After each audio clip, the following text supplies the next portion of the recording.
Білесіңбе, осы көп кішкентай қақпақтарымыздың кесірінен олар мыңдаған болып біздің табиғатымызды улайды. Иә, шынымен. Ал сен білесің бе, біздің мектепте қақпақты жина, табиғатты сақта эко акциясы жүргізілген. Иә, білемін. Онда біз сол акцияға бірге белсенді түрде қатысайық. Және де сыныптастарымызға да берейік. Әрине.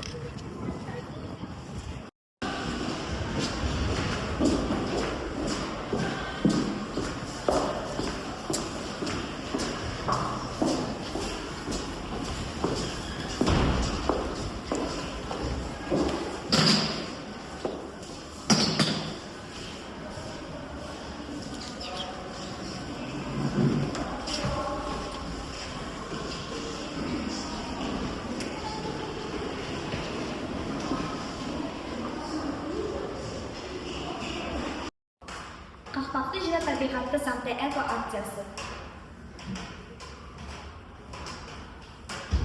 Құрметті сіздер оқушылар, қақпақты жина, табиғатты сақта мектепшілік эко акциясына қатысуға шақырамыз.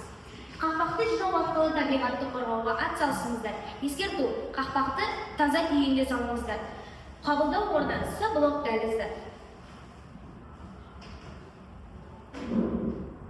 Қабылданатын қақпақтардың түрлері. Осы тауарлардың қақпақтары қабылданады.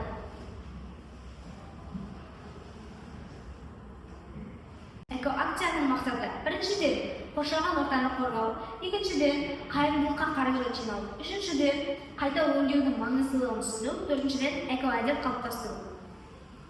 Біз қақпақты жина, табиғатты сақта эко акциясына қатысу арқылы осындай нәтижелерге жетеміз. Олар жастар мен балалар арасында экосауаттылық дамиды, қоғамда жауапкершілік артады, пластиктердің көлемі саны азаяды.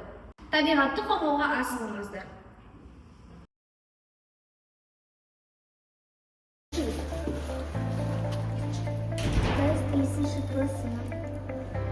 Қақпақты жина, табиғат сақта эко акцияға белсенді қатысамыз. Біз 5-ші Б сыныбы 241 қақпақ жинап алып келдік.